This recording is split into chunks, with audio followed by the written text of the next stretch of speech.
अस्सलाम वालेकुम व्यूअर्स, उम्मीद है आप सब खैरियत से होंगे। आज का हमारा उन्वान हिस्सा गज़ल है। गज़ल किसे कहते हैं? गज़ल अरबी ज़बान का लफ्ज़ है और इसके लग़वी मायने हैं औरतों से या औरतों के बारे में बातें करना। गज़ल उर्दू शायरी की सबसे ज़्यादा मकबूल तरीन सिन्फ़ सुख़न है। आइए शायर का तारुफ़ करते हैं। मीर तकी मीर हैं। इनकी तारीख़ पैदाइश 1723 से लेकर 1810 तक है। 1723 इनकी तारीख़ पैदाइश है और 1810 इनकी तारीख़ वफ़ात है। मीर तकी मीर का असल नाम मोहम्मद तकी और मीर तखल्लुस था। मतलब असल नाम उनका मीर मोहम्मद तकी था और मीर तखल्लुस जो उनके मतलब अपने नाम के साथ लगाते हैं। आपके वालिद का नाम मोहम्मद अली मुत्तकी है, जो अपने नाम की तरह अपने अहद के साहिब करामत बुज़ुर्ग माने जाते थे। मतलब अपने अहद के बहुत ही करामत वाले बुज़ुर्ग जो है वो कहलाते थे और बहुत ज़्यादा अपनी करामतों की वजह से, बहुत ज़्यादा कारनामों की वजह से बहुत ज़्यादा मशहूर थे। मीर ने उर्दू के 6 दीवान मुरतब किए हैं, मतलब 6 किताबें उन्होंने लिखी हैं, जिनमें गज़लों के अलावा कसायद, रुबायात, मसनवियाँ नुमायाँ हैं।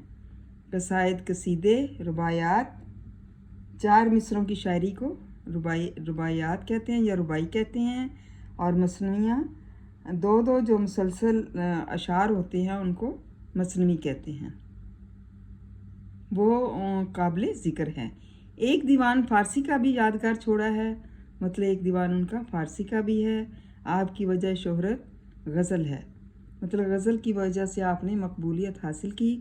आपको खुदाए सुखन के नाम से याद किया जाता है। खुदाए सुखन किसे कहते हैं? जिनको शेर व शायरी में कमाल हासिल हो। बाबाए उर्दू मौलवी अब्दुल हक ने आपको सरताज शअराए उर्दू करार दिया है।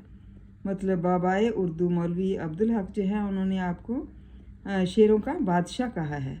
असलूब ज़बान में सादगी, सलासत, बेतकल्फ़ी पाई जाती है। मतलब सादगी पाई जाती है और रवानी पाई जाती है और बेतकल्लफ मतलब कोई तकल्लुफ़ नहीं पाया जाता। दर्द व गम की भी तर्जमानी एक इनफरादी खसूसियत है। मतलब दर्द व गम जो है उनकी शेर की या उनकी शायरी की बहुत बड़ी खसूसियत है। दुनिया की बेसबाती दरवेशी को मीर ने खूबसूरती से शायरी का हिस्सा बनाया है। मतलब दुनिया की जो नापायदारी है, मतलब जिस तरह से ये नापायदार दुनिया है, फ़ानी दुनिया है, इसी तरह से वो करार दिया। और दरवेशी को भी मीर ने, और दरवेशी मतलब बुज़ुर्गी और पीरी को भी खूबसूरती से शायरी का हिस्सा बना दिया। उम्मीद है तलबा और नाजरीन आपको अच्छी तरह इसकी समझ आ गई होगी। Please like and subscribe my channel and thank you so much for watching. Thank you and जज़ाकल्लाह खैर।